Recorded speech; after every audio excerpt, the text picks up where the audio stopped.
हम ही को कातिल कहेगी दुनिया, हमारा ही कत्लेआम होगा, हम ही कुएं खोदते फिरेंगे, हम ही पे पानी हराम होगा। आज इस मुल्क के अंदर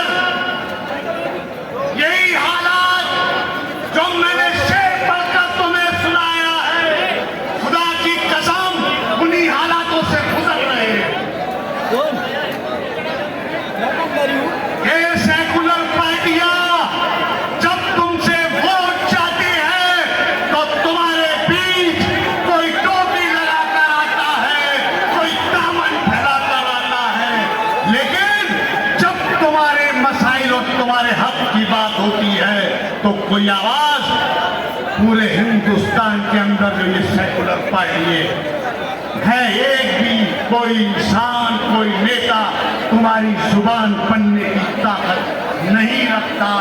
उन्हें डर लगता है कि 80% आबादी तुमसे नाराज हो जाए।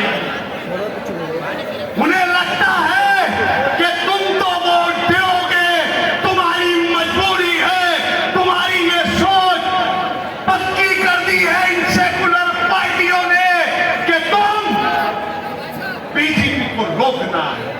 अरे कब तक रोकते रहोगे बीजेपी को? ये चुनाव, ये 2025 का चुनाव, दिल्ली विधानसभा का चुनाव तुम्हारी आन का, तुम्हारी अना का चुनाव है, तुम्हारे मुस्तकबिल का चुनाव है, तुम्हारी बका का चुनाव है। मुझे एक बात तो बताओ, शफीउर रहमान जो आज 5 साल से जेलों की सलाखों के पीछे है, क्या उसका कोई जाती मामला था? क्या जाती उनके कोई मसाइल थे? उसके दिल में दर्द था, उसे एहसास था, वो अल्लाह का सच्चा बंदा था। उसकी ये जिम्मेदारी थी कि तुम्हारे खिलाफ कोई कानून नाफिज होने जा रहा है तो उसने तुम्हारी आवाज को बुलंद किया और आज जेलों की सलाखों के पीछे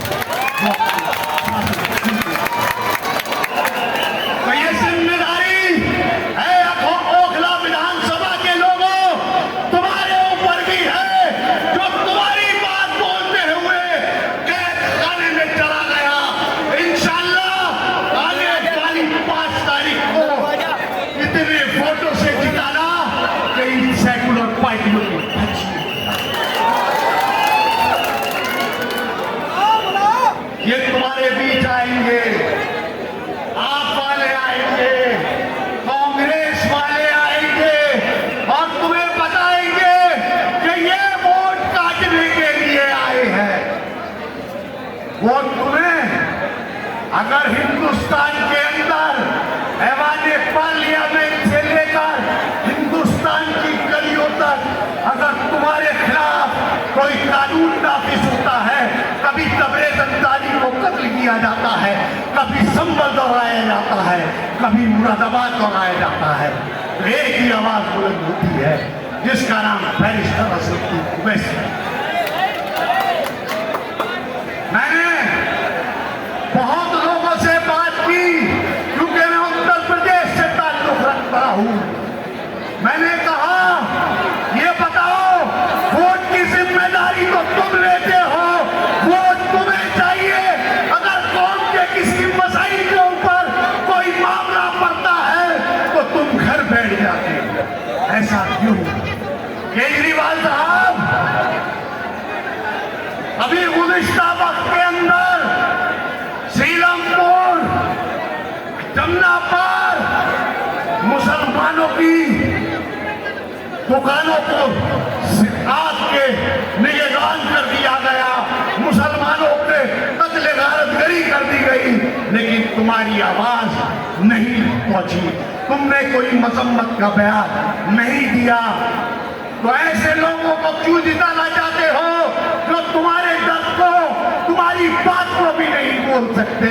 तो मेरी आप लोगों से यही गुजारिश और अपील है कि आप आने वाली 5 तारीख को पतंग के निशान पर वोट देकर शफीउर रहमान को इतने वोटों से जिता देना कि ओखला की तारीख बन जाए।